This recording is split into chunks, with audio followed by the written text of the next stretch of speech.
CJI साहब ने बड़ी लचीली भाषा में, वो एक तरह का देखा जाए तो टिप्पणी भी नहीं है, कोई डायलॉग नहीं है उनका, बड़ा लचीले स्वभाव में ये कहा कि आप जब अपने को विष्णु भगवान का भक्त मानते हैं तो आप उनसे अनुरोध करिएगा कि वो उस मूर्ति को बनवा दें। और उन्होंने साथ ही साथ ये भी कहा, अपनी परिस्थिति भी समझाई है उसको कि मैं चूंकि सुप्रीम कोर्ट में बैठा हूँ, सुप्रीम कोर्ट का मुख्य न्यायाधीश हूँ, तो ये मेरे उसमें नहीं आता है पर्व में, ये एएसआई के पर्व में आता है, जो भारतीय पुरातत्व विभाग है उसकी उसमें आता है। तो आप लोग वहां जाकर के इसको अपने केस को रजिस्टर करवाएं और पुरातत्व विभाग उसको बनवा देगा।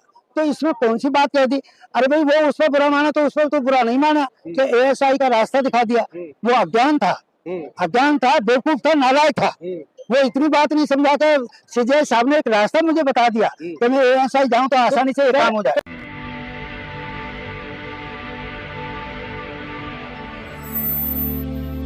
जय भीम, मैं मेवालाल और आप देख रहे हैं बहुजन समय। साथियों, आज 9 अक्टूबर है, मानवर काशीराम का परिवार दिवस है। बहुजन नायक काशीराम को आज पूरा देश उनको याद कर रहा है। उसी सिलसिले में मैं आज गुरुद्वारा रखाम प्रेरणा केंद्र है, बहुजन प्रेरणा केंद्र, यहाँ पे आया तो यहाँ बहुत जन सैलाब उमड़ा है। तो उसी में सिलसिले में हमारे साथ एडवोकेट सुरेश टंडन सर मिल गए हैं। इनसे आज मैं समझने की कोशिश करूँगा। पिछली बार एक इंटरव्यू हो गया था सरोवर सरगम के ऊपर, तो अच्छा वीडियो मेरा चला और उसका जमानत भी मिल गया इनके जो वीडियो देख करके। उसी सिलसिले में कुछ उस पर एक दो सवाल लूँगा और जो मानवर काशीराम का परिवार दिवस पे सवाल लूँगा और लास्ट में इनसे सवाल लूँगा कि जो गवाही के ऊपर जो अभी जूता कांड हुआ है उससे संबंधित बात करूँगा। मास्टर जी, सबसे पहले आपको नमो बुद्धाय जय भीम। नमो बुद्धाय जय भीम आप सभी को और सारे साथियों। तबीयत कैसे है, कैसे आगमन हुआ है आज यहाँ पर? आज मानवर काशीराम साहब का महापरिनिर्वाण दिवस का मौका है, तो उस मौके पर हम लोग साहब को श्रद्धांजलि अर्पित करने आए हैं। और ये जो 12 गुरुद्वारा रकाबगंज रोड है, ये हमारा सबसे पहला भारत सरकार की तरफ से अलॉटेड बंगला रहा है। जब साहब भी कार्यरत थे तो उस दौरान जब हमारे 3 मेंबर ऑफ पार्लियामेंट जीत करके आए थे पहली मरतबा, मान्य बहन जी बिजनौर से और रामकृष्ण यादव साहब आजमगढ़ उत्तर प्रदेश से और हरभजन सिंह लाखा साहब फिल्लौर पंजाब से और हमारे जो एमएलए आए उत्तर प्रदेश से, ये सारे लोग जब जीत करके आए हैं तो उस दौरान ये हमको बंगला मिला। और तब हमारा ये सेंट्रल ऑफिस था बहुजन समाज पार्टी का, और आज साहब का की याद में दलित प्रेरणा स्थल है और साहब की पावन पवित्र अस्थियां भी यहाँ पर हैं। तो सब लोग आज के दिन इधर अपनी श्रद्धांजलि अर्पित करने आते हैं, तो मैं भी उनमें ही मिल करके आया हूँ और साहब को अपनी सच्ची और अच्छी श्रद्धांजलि अर्पित मैंने की है। मास्टर जी, आपसे थोड़ा एक रिक्वेस्ट है कि आप मेरे शॉर्ट में उत्तर देंगे ताकि मैं कई सवाल आपसे ले सकूं। कि जैसा आपको मालूम है कि हर साल आप आते हैं, लेकिन हर साल की अपेक्षा आपको बार सैलाब ज्यादा मुझे दिख रहा है, क्या कारण है? हाँ, बिल्कुल आपका आकलन ठीक है। इधर आप लोग अगर मीडिया इसको दिखाएंगे अपने कैमरे को, तो ये सब सैलाब आपको नजर आ रहा हो और आपका आकलन अच्छा है। यहाँ पर अंदर प्रांगण में और जो हमारा स्मृति केंद्र है उसके ठीक पीछे सारी भीड़ है और लगभग 1.25 लाख आदमी अब की बार आया है। उसका जो मकसद है वो ये है कि मान्य बहन जी का जो आह्वान रहा कि भी आप लोग दिल्ली वाले लोग अपने दिल्ली में 12 गुरुद्वारा रकाबगंज रोड जाएंगे और बाद बाकी लोग लखनऊ पर आएंगे। तो जो 1927 में चुनाव है उसको देखते हुए भी ये एक तरह का आह्वान मान्य बहन जी ने किया है। मैं आपसे रोक रहा हूँ, ये जो भीड़ है बसपा की भीड़ माना जाए कि मानवर काशीराम को मानने वाले, जानने वाले, उनको मनन करने वाले लोग? तो बहुजन समाज पार्टी बसपा में और मानवर काशीराम साहब में क्या अंतर है? क्योंकि सारे पार्टी बाबा साहब को, मानवर काशीराम को मानते हैं। चाहे देखो, चाहे कांग्रेस हो, बीजेपी हो, आम आदमी पार्टी हो, ये भीम आर्मी वाले देखिएगा, लोग हैं। मैं यहाँ लगभग 8:30-9 बजे आ गया हूँ, हाँ, लेकिन मैंने यहाँ कोई न कांग्रेसी देखा है, न मैंने कोई बीजेपी का देखा है, कांग्रेसी ना कोई और काशीराम को मारने के लिए ना आए। कोई और दल बल का कोई मैंने आदमी देखा है। सर झंडा लेके थोड़ी आएंगे अपना। तो ये देखिएगा ना, बसपा का झंडा है। अरे तो बसपा कार्यालय रहा है, इसलिए बसपा के लोग आए हैं झंडा लगा ये बसपा का कार्यालय आज बराबर में है, ये दलित प्रेरणा स्थल है। हाँ। तो साहब को याद करने के लिए साहब और साहब की बनाई हुई बहुजन समाज पार्टी की पहचान लेकर के लोग यहाँ पर आए हैं साहब को श्रद्धांजलि अर्पित करने। सर इस तरह से जो जनसैलाब यहाँ पे उमड़ा है, इसी तरह मैं देख रहा हूँ लखनऊ में बहुत बड़ा जनसैलाब का खबर आ रही है। हाँ, उत्तर प्रदेश में भी। एक मिनट सर, क्या लग रहा है कि 2027 में बहन जी कुछ वहाँ करिश्मा करेगी आज का जनसैलाब देखकर? उत्तर प्रदेश में लगभग 7-8 लाख की भीड़ है मेरे आकलन से। बादवा की 10 लाख की भीड़ का आह्वान रहा है बहन जी का। बहन जी ने तो 5 लाख का ही बात कहा, क्योंकि हम ऐसा मानते हैं कि अगर हमारा एक साथी आएगा और यदि वो 100 वोट का ठेका ले गया तो हम सत्ता तक पहुंच जाएंगे, इसमें कोई दो राय नहीं है। तो इसलिए वहां पर भी 8-10 लाख की भीड़ है। मैंने कॉमर्शियल चैनल पर भी दावा किया था 6 तारीख को, और आज वहां पर उसी तरह का कहा जा प्रदर्शन रहा है। है सर, ये सपना तो नहीं दे रहे हैं बसपा वाले कि हम 2027 सरकार बनाएंगे? ना ना ना ना, सपना तो कभी न मानवर कांशीराम साहब ने देखा और न मान्य बहन जी ने देखा। यहाँ तो असलियत पर सारी बात चलती है। हम लोग यह सपना देखने वाले लोग थोड़ी ना है। ये सारे के सारे लोग, गले में पटका है, हाथ में नीला झंडा है और बाबा साहब का नाम जबान पर है, साहब का नाम जबान पर है, मान्य बहन जी का आगे बढ़ो हम तुम्हारे साथ हैं, वो नारे के साथ जो ये लोग आए हैं, तो उसमें कहीं कोई सपने की बात नहीं है। सर आप एक एडवोकेट है, तो आपने भी एक जो अभी कुछ दिन पहले आपसे इंटरव्यू लिया था सरोज सरगम के ऊपर, उसका जमानत मिल गया, कैसे आपको फील हो रहा? आपने बयान दिया, उधर जमानत हो गया। नहीं, वो मैंने जो बात कही थी वो बिल्कुल ठीक बात कही थी। अकॉर्डिंग टू लॉ एक एक्यूज और एक क्रिमिनल में जमीन आसमान का अंतर है, अपराधी में और अभियुक्त में जमीन आसमान का। देवी देवता का टिप्पणी नहीं करना चाहिए, बचना चाहिए। नहीं, कैसा देवी देवता? अब मुझे वहां से उत्तम नगर से यहाँ पर कोई देवी देवता थोड़ी नहीं लाया है। मैं अपने मानसिकता के आधार पर चल करके आया हूँ, तो कोई देवी देवता हमारे लिए नहीं है, क्योंकि मुझे देवी देवता ने ये कपड़े लत्ते नहीं दिए। आप जैसे बढ़िया लोकप्रिय चैनल वाले लोग मेरे लिए नहीं दिए हैं। ये सबका सब बसपा की देन है। इसलिए बताते हैं कि देवता तो देने का काम करता है, पर मुझे इंडिया में तो ऐसे नजर आता है कि देवता लेने का काम करता है। मेरे बहुजन समाज की ठगाई होती है। आप किसी की आस्था पर ठेस पहुंचा रहे हैं। ना, कैसी आस्था, कैसी आस्था और कैसी ठेस? ये तो लोगों ने बेवकूफी में पता नहीं कहाँ से शब्द उठाला है। अगर उनकी आस्था है तो वो वहीं मंदिर में पड़े रहने चाहिए ना। सुनो, अभी डॉक्टर राकेश किशोर ने जो सीजीआई बीआर गवाही को उन्होंने जूता उछाला है, वो कह रहे परमात्मा ने किया है, मैंने कुछ नहीं किया, मेरी कोई गलती नहीं है। देखिएगा, चूंकि सीजीआई साहब ने उसको एक तरह का माफी जैसा दे दिया था, कह दिया था कि उसे छोड़ दो, और लॉ भी ऐसा कहता है, कानून ऐसा कहता है इंडिया का कि जब तक कोई कंप्लेनेंट ना हो, जब तक कोई शिकायत लिखित में ना आवे, उसमें एफआईआर लॉन्च नहीं हो सकती है। तो उसके तहत अब सीजीआई साहब, गवई साहब अथवा जो सुप्रीम कोर्ट का रजिस्ट्रार है, जब तक वो दोनों लोग, दोनों में से कोई सा भी एक आदमी, चाहे तो गवई साहब दें अथवा रजिस्ट्रार दे, जब तक वो पुलिस को कंप्लेंट नहीं देते हैं तब तक एफआईआर लॉन्च नहीं हो सकती, और उस राकेश को इस तरह का माफी जैसा माहौल होगा। लेकिन यदि बहुजन समाज में से भी, जैसे आपने देखा होगा कि मान लीजिए मैं व्याख्यान दिल्ली पे दे रहा हूँ और मेरे खिलाफ एफआईआर कर्नाटका में हो रही है, सेम पैटर्न मेरे बहुजन समाज का आदमी, शेड्यूल्ड का आदमी, शेड्यूल्ड ट्राइब का आदमी, ओबीसी का आदमी और ब्राह्मणिकल सिस्टम का भी कोई आदमी है, वो अगर एफआईआर लॉन्च कराता है तो एफआईआर लॉन्च हो जाएगा, भले उसमें सीजीआई साहब गवाही दें या न दें। जी, मैं कह रहा हूँ डॉक्टर राकेश कुमार की भावना को ठेस पहुंचा है, सनातन का अपमान नहीं सहेगा हिंदुस्तान, वो नारा लगा रहा है। वो देखेगा, नालायक है।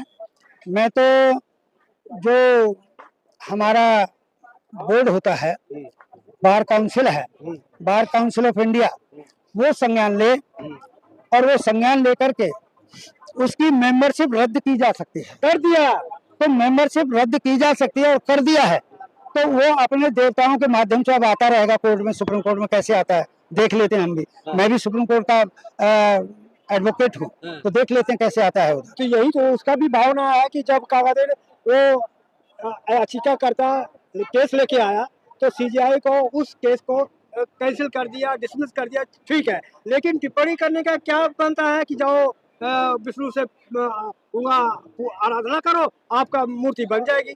नहीं नहीं, यही सब मुझे ना ना ना ना ना, मैं कानून का आदमी हूँ।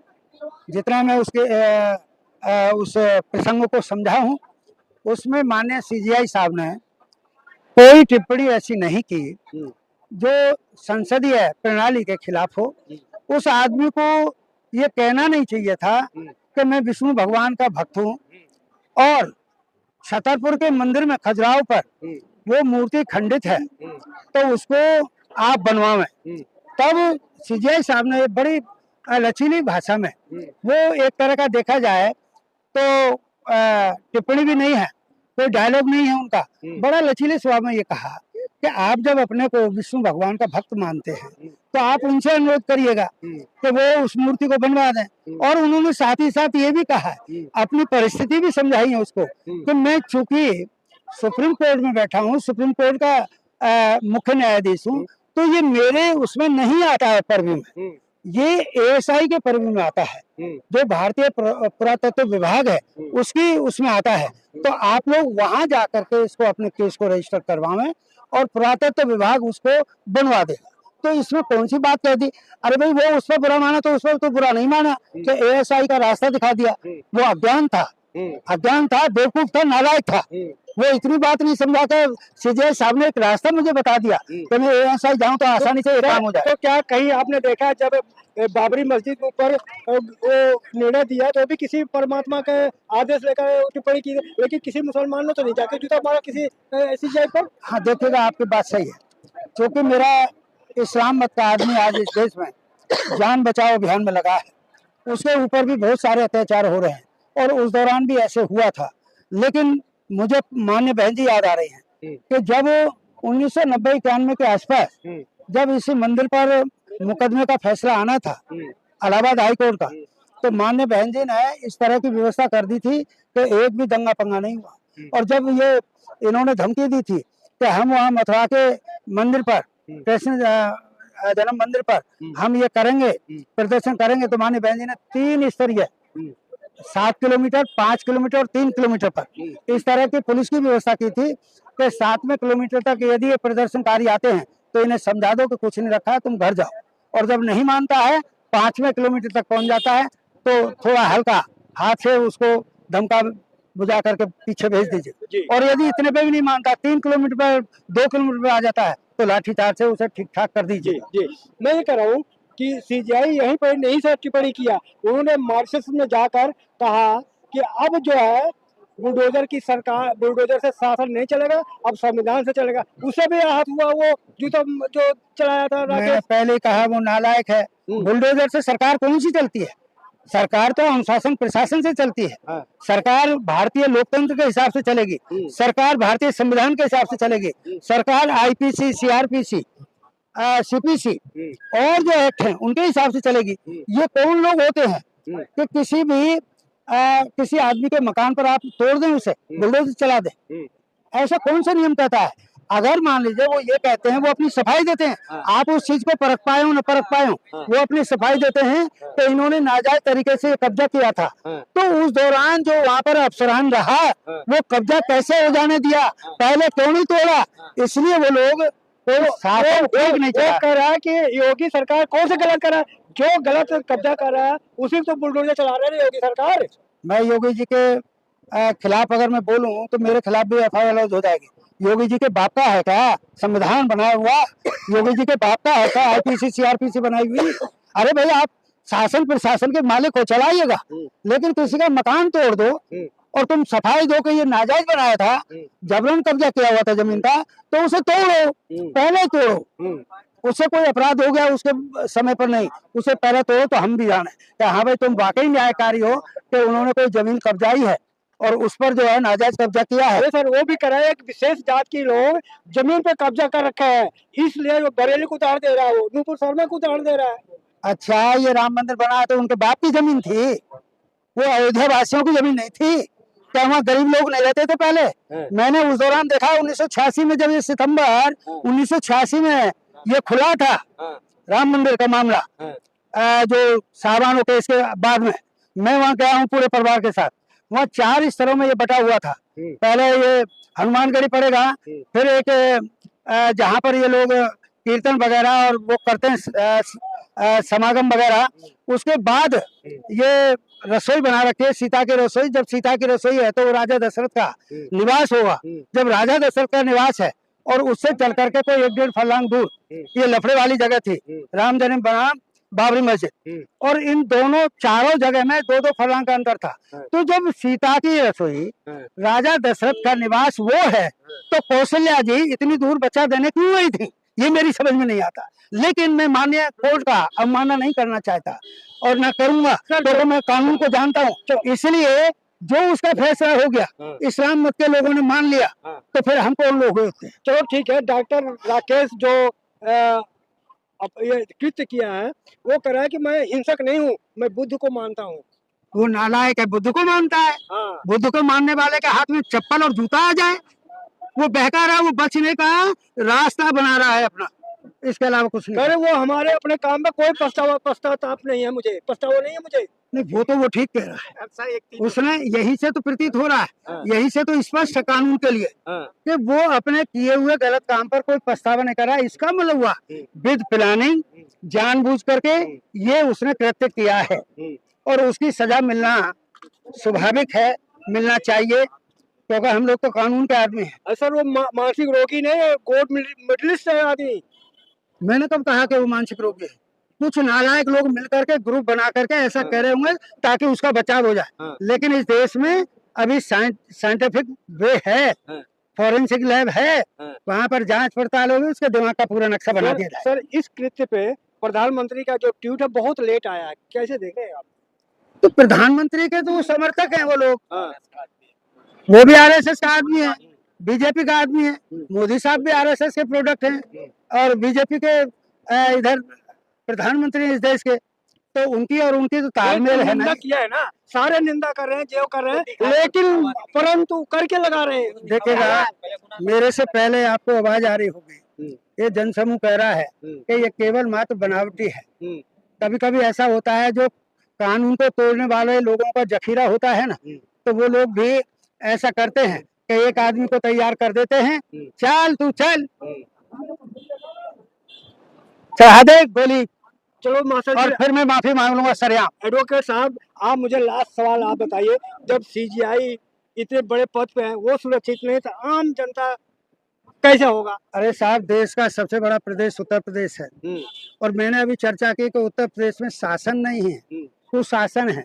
सुशासन नहीं है, कुशासन है।